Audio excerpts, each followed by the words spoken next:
voyez, il y a peut-être des choses ici avec lesquelles vous pouvez vivre, tout comme le bébé aiglon. Mais si vous voulez arriver là-haut... Les lagages précèdent toujours la nouvelle croissance. Est-ce que vous pensez parfois, Dieu, tu vas juste un peu trop loin, tu sais? Est-ce que tu vas me laisser quelque chose? Je veux dire, Dave a fait venir quelqu'un pour élaguer un arbre que nous avions dans le jardin un jour. Et je veux dire, quand je suis revenue du travail, j'ai dit, tu as détruit et complètement gâché notre arbre. Il n'y avait plus beaucoup qui restent. Et alors, il a dit, attends, tu verras. Et ça n'a pas pris longtemps pour que l'arbre soit plus beau qu'auparavant. Alors, quand Dieu s'occupe de nous, quand il nous élague, parfois nous disons, qu'est-ce que tu fais? Je ne comprends pas. Ça fait mal. Ce n'est pas juste. Mais oh, vous paraîtrez de loin plus beau. Je peux honnêtement vous dire que je n'ai jamais reçu de promotion de Dieu dans n'importe quelle partie de ma vie, c'est-à-dire aller d'un niveau à l'autre. Je n'en ai jamais reçu une sans que Dieu ait à s'occuper de quelque chose dans ma vie que je ne pouvais pas prendre avec moi au niveau suivant.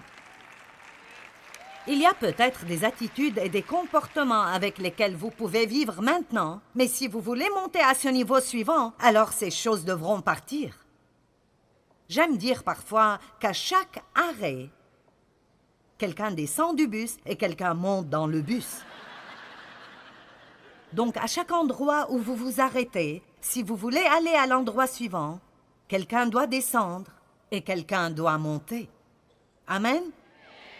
Maintenant, parlons des aigles. La Bible dit, ceux qui se confient en l'Éternel renouvellent leur force. Ils prennent le vol comme les aigles. Elle ne dit pas qu'il s'agit trop dans la cour comme des poules. J'ai un message sur lequel je travaille intitulé « Est-ce que tu voles ou tu gigotes ?» Savez-vous comment voler avec les aigles ou êtes-vous encore en train de vous agiter dans la cour avec les poules? Eh bien, les petits bébés aiglons ne manquent vraiment de rien, juste comme les petits bébés chrétiens. Et la maman aigle leur fait le meilleur nid. Je veux dire, il est plein de plumes, et de petites brindilles, et de feuilles, et elle ramasse toutes sortes de choses, et ce nid est juste un merveilleux petit nid. Et ce petit bébé se détend dans le nid.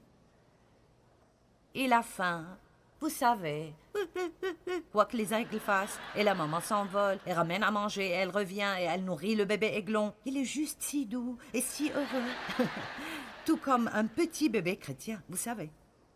Si vous voulez que quelqu'un prie pour vous, trouvez quelqu'un qui vient d'être sauvé parce que Dieu fera presque tout pour eux pendant une petite période de temps. Et alors, c'est comme si vous étiez dans la lune de miel. C'est comme « Oh, oh, ceci est merveilleux !» Puis après un petit moment, vous dites « Quoi ?» Et alors, quand il est temps pour le bébé aiglon de s'envoler, et c'est l'intention de Dieu que nous nous envolions, amen, que nous volions avec les aigles, ce serait bien si la maman venait pour dire « Petit bébé, c'est le moment de t'envoler. » Eh bien, ce petit bébé aiglon ne sortira pas de ce nid. Il est au meilleur endroit au monde ici. Il ne s'en ira pas. Et ce que je vous dis maintenant est vrai. Alors la maman aigle commence, jour après jour, à enlever des choses du nid et à s'en débarrasser, les choses confortables, les plumes, les morceaux de caoutchouc mousse qu'elle a ramassés de par terre, les choses confortables, douces et câlines. Et rapidement, le petit aiglon n'a plus rien d'autre que la base du nid, qui est à la base faite d'épines, de vieilles branches rugueuses qui sont solides mais pas très confortables. Et disons qu'à ce moment, le petit bébé aiglon a grimpé et a regardé de côté et a pensé « Je ne sais pas, ceci n'est plus vraiment confortable. Peut-être que ce serait mieux de partir de ce nid. » Alors la maman donne une grande faveur au bébé. Elle vient et d'un coup, elle le prend, s'envole dans le ciel et le lâche.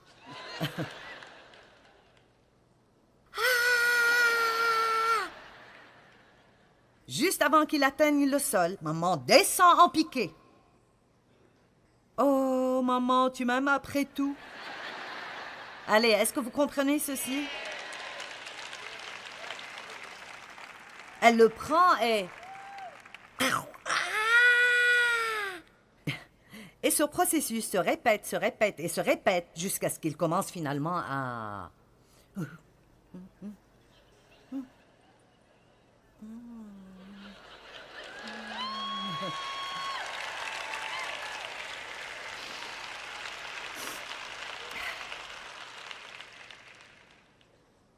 Et c'est ce que Dieu veut de nous. Vous savez, dans Ésaïe chapitre 3, verset 1, la Bible dit que Dieu nous ôte les ressources. Laissez-moi vous poser une question. Sur quoi vous appuyez-vous?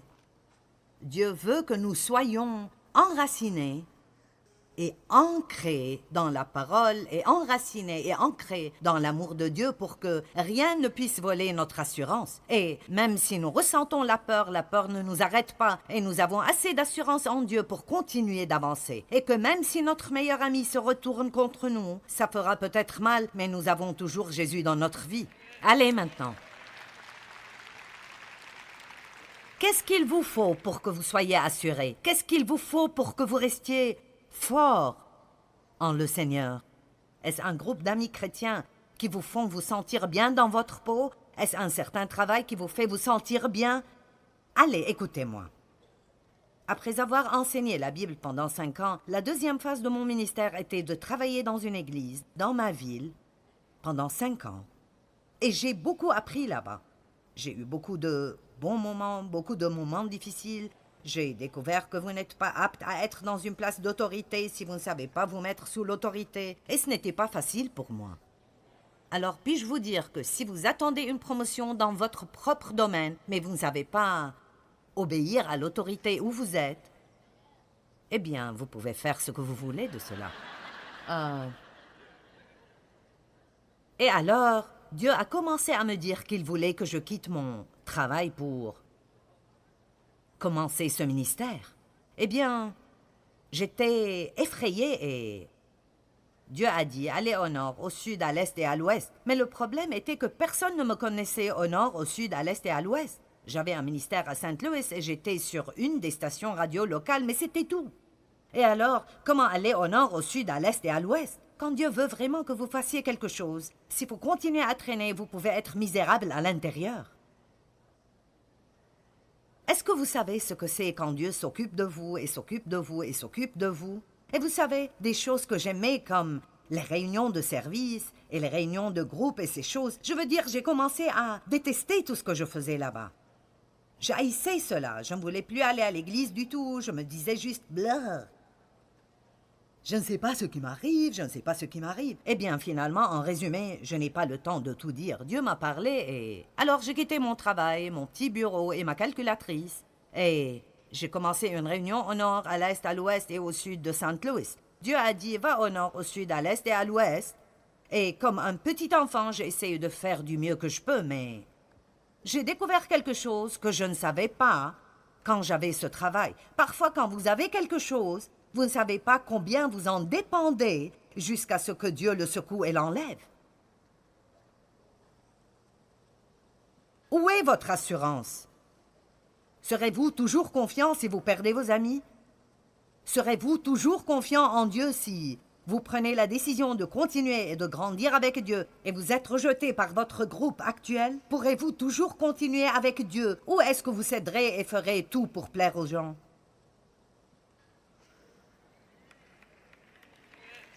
Allez, je ne parle qu'aux gens qui veulent continuer avec Dieu. Je ne parle pas à ceux qui veulent continuer d'être des bébés aiglons.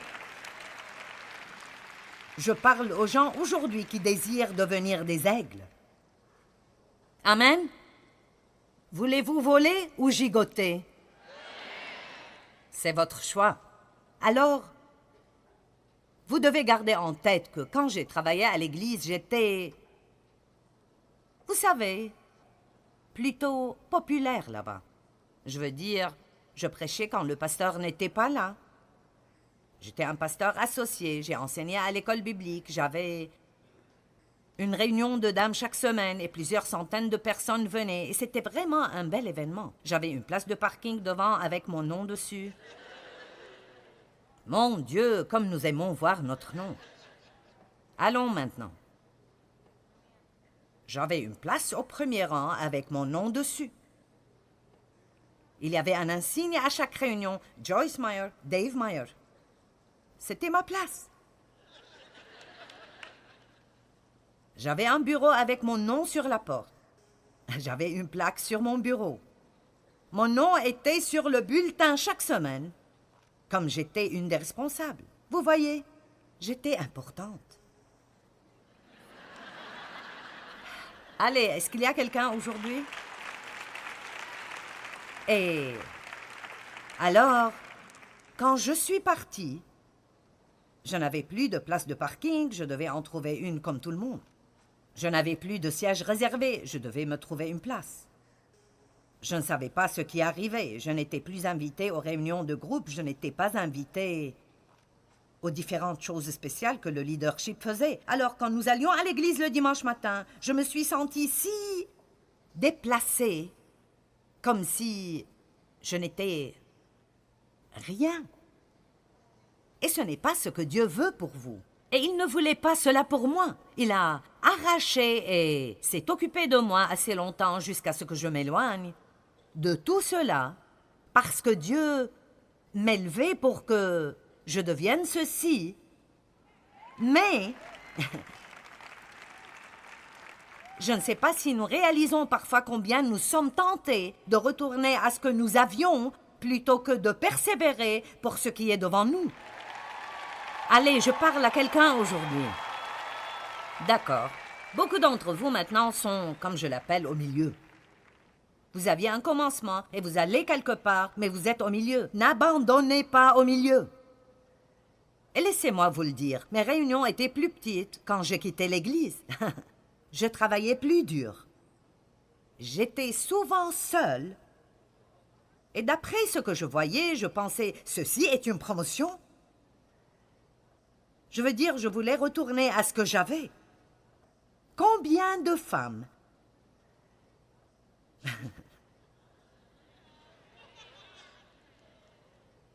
continuent de retourner chez un homme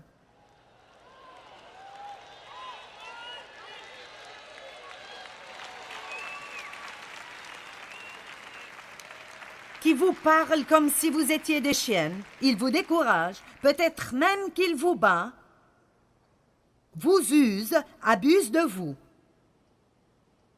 Et vous partez, et puis vous vous sentez seul, ça devient difficile, il vous dit un peu de doux mots.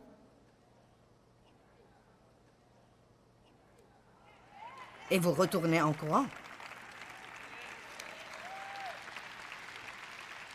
Écoutez, je veux que vous restiez là où Dieu veut que vous restiez, et je ne recommande pas de fuir devant les choses difficiles, mais vous valez plus que d'avoir quelqu'un qui vous bat et abuse de vous, et vous exploite toujours.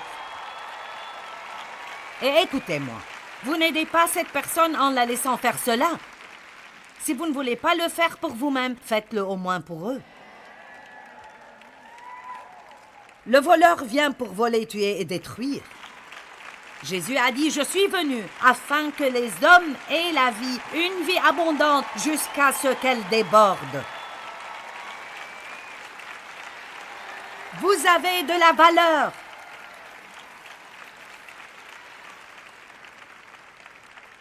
Vous n'avez aucune idée de combien de fois je suis presque retournée à ce travail, qui était une porte ouverte pour moi. J'aurais pu retourner. Mais je suis si heureuse d'avoir fait ce qui est plus difficile. Ça me fait peur parfois de penser à ce que nous perdons parce que nous ne persévérons pas. Vous savez, dans Philippiens 3, Paul a dit « Mais je fais une seule chose, oubliant ce qui est derrière moi et tendant vers ce qui est devant moi. » Tendant vers ce qui est devant moi. Vous savez, il y a eu un temps dans ma vie où Dieu m'a parlé très fortement de ce qu'il voulait que je fasse pour mes parents. Et je ne l'avais pas compris en ce temps. Pourquoi me demanderait-il de dépenser de l'argent pour m'occuper de 2 personnes qui n'ont vraiment jamais rien fait pour moi. Acheter une maison pour mes parents, puis l'ameublir, prendre soin d'eux, m'assurer qu'ils ont des provisions, m'assurer que l'herbe est tondue, payer pour que des soins de santé leur soient offerts, et la liste continue. Pourquoi donc Dieu me demanderait de faire quelque chose comme cela? Ce n'était pas juste. Mais vous savez quoi? Dieu fait cela en nous tout le temps.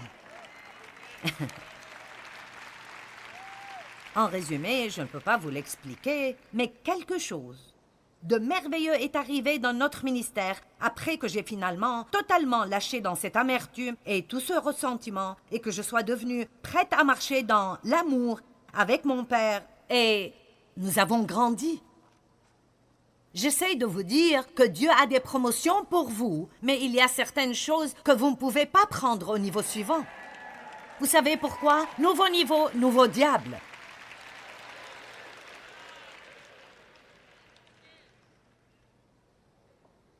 Vous voyez, il y a peut-être des choses ici avec lesquelles vous pouvez vivre, tout comme le bébé Aiglon. Mais si vous voulez arriver là-haut, il y a quelque chose qui doit descendre du bus avant que vous alliez à cet arrêt. Amen. J'ai enseigné la Bible pendant 5 ans et puis j'ai senti que Dieu me disait de laisser tomber ces choses. Et il a dit, voici, je fais une chose nouvelle. Oh, c'est merveilleux, oui, gloire à Dieu. Mon rêve s'accomplira maintenant. Et la définition de Dieu pour une chose nouvelle était une année où je ne faisais absolument rien. Il m'a juste mise de côté. Est-ce que vous êtes jamais allé de porter un peu de fruits à ne pas porter de fruits? Donc, je portais un peu de fruits, et puis je ne portais pas de fruits, mais après, éventuellement, je portais des fruits en abondance. D'accord, laissez-moi vous parler du peu de fruits. Vous voyez, j'enseignais à 25 personnes dans mon salon, et maintenant, bien sûr, vous savez...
que j'ai le privilège d'enseigner à des gens tout autour du monde tous les jours. Alors, de ces 25, et entre ces 2, je travaillais dans cette église, et plusieurs choses différentes, mais j'avais des choses en moi, ici, qui ne pouvaient pas aller là. J'avais des peurs, des insécurités, et je passais trop de temps à me comparer à d'autres personnes. Et Dieu voulait que je sois moi-même, et Dieu veut que vous soyez vous-même. Dieu ne cherche pas une copie de quelqu'un, il veut un nouvel original. Amen. Est-ce que vous m'entendez? Un nouvel original. Autant être vous-même parce que tout le reste du monde est pris. Et autant apprendre à vous aimer vous-même et à vous apprécier. Vous pouvez même vous aimer vous-même d'une façon équilibrée parce que où que vous alliez, vous êtes là. Donc, j'ai entendu cette histoire et je crois qu'elle est vraie. Je ne suis pas botaniste, mais je pense que cette histoire est vraie. Une personne qui dit qu'elle a un verger de péché, tout commence...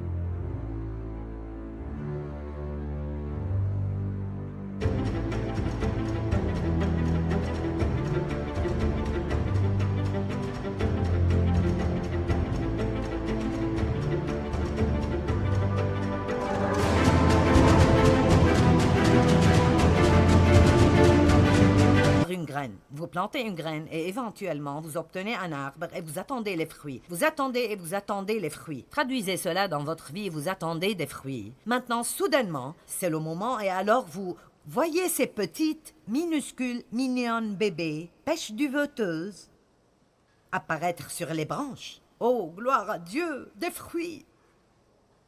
Mais le cultivateur qui est vraiment intelligent va et les cueille tous et ne les laisse pas grandir, parce que s'il les garde de porter ces petits fruits minus,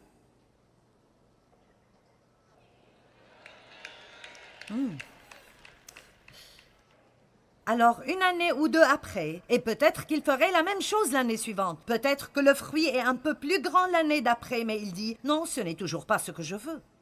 Alors il les cueille. Si vous étiez l'arbre, vous penseriez « Ça doit être une blague ». Je veux dire, j'ai attendu pendant si longtemps, et j'ai travaillé si dur, et je me suis tenue là. Je me suis tenue là, et j'ai attendu, et maintenant j'ai finalement eu des pêches, et tu viens les cueillir pour les jeter ?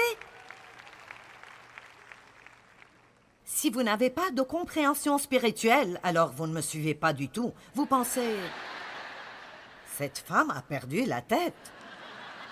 Nous avons parlé de tout, de Dave, aux toilettes, à jeter des pêches, à...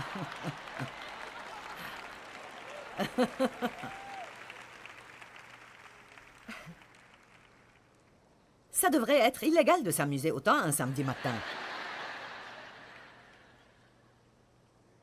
Mais le cultivateur qui fait cela, s'il peut attendre cela pendant 2 ou 3 ans, il aura les plus grandes et les meilleures pêches que vous avez vues dans votre vie. D'accord, donc j'avais cette petite étude biblique, alors j'obtenais de petites pêches. J'avais mon groupe de 25 personnes qui venaient chaque semaine. Nous nous asseyions par terre au salon, j'enseignais la Bible, ils retournaient chez eux, ils revenaient la semaine suivante. C'était juste si mignon, c'était juste un beau temps dans ma vie. Et Dieu a dit, d'accord, arrête ça, voici je fais une chose nouvelle. Et alors, pendant l'année suivante, je l'ai passé à essayer d'être comme ma voisine. Et vous avez probablement entendu ces histoires. Et je ne vous les dirai pas de nouveau, mais elle était artistique et habile, et je n'étais pas du tout comme une femme normale. Je veux dire, je n'étais pas bonne quand il s'agit de décorer. Je suis le type qui amènerait des meubles, les mettrait là, et ils seraient là 20 ans après. Elle change le décor chez elle tout le temps, et à chaque mois, vous entrez et sa maison semble être tout à fait nouvelle. Et elle tondait la pelouse et elle peignait quand son mari n'était pas là. Et elle avait même fait ses propres plates-bandes et elle faisait toutes sortes de choses et je ne pouvais même pas démarrer la stupide tondeuse. Et si Dave veut qu'un bouton reste sur sa chemise, il le cousait lui-même parce qu'il ne restera pas là si je le cousais. Mais le diable a commencé à me dire, je sais que le diable a commencé à me dire, tu dois arrêter toutes ces choses à propos de changer le monde et juste t'installer et être une femme normale.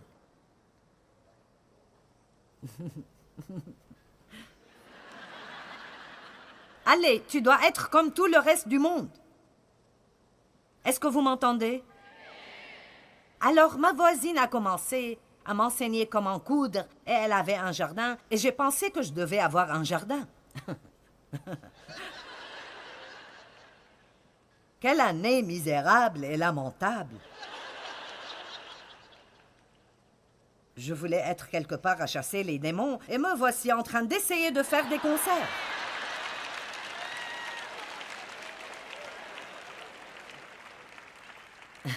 Est-ce que quelqu'un pourrait avoir le courage de suivre son cœur? Mon Dieu, si vous êtes loin pour faire des conserves, allez-y. Ce n'est pas que c'est quelque chose de mauvais, mais nous ne pouvons pas être comme tout le monde. Bon, la couture n'a pas marché, c'était fou et... C'était le moment de conserver des tomates et des insectes sont venus et ont fait des trous dans mes tomates pendant la nuit. Elles vivaient juste à côté, pas plus loin que d'ici, à l'autre côté de cette plateforme, et ils n'ont pas mangé ces tomates. Et les miennes étaient détruites. Et j'avais même prié pour mes tomates parce que j'étais une femme de foi. Allez maintenant. Je suis désolée, je n'ai pas pu aller au collège biblique. Je suis juste allée à l'école du Saint-Esprit. Alors, je l'ai appelée pour l'informer et j'ai dit, eh bien, nos plantes sont détruites. Elle a dit, de quoi est-ce que tu parles? J'ai dit, mes tomates sont pleines de trous noirs. Et elle est sortie et a regardé les siennes et m'a dit, les miennes vont bien. Et je suis allée vers Dieu et j'ai dit, qu'est-ce qui arrive? J'ai prié pour mes tomates. Et il a dit, je ne t'ai jamais dit de planter des tomates. Je ne suis pas responsable de protéger tes tomates.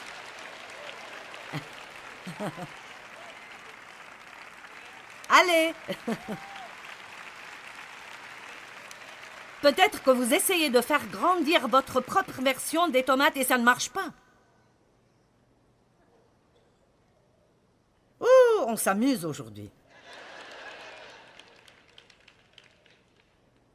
Peut-être que ce dont vous devez vous débarrasser aujourd'hui est cette idée que vous n'êtes pas assez bon en étant vous-même. Allez, j'ai dit que peut-être vous devez lâcher la haine de soi, le rejet de soi et le fait de vous critiquer vous-même tout le temps.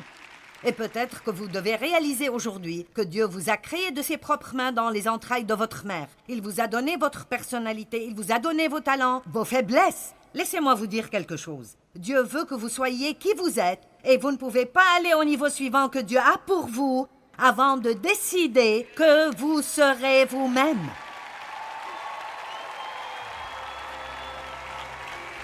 Amen, amen, amen, amen, amen. C'est le moment d'abandonner certaines choses.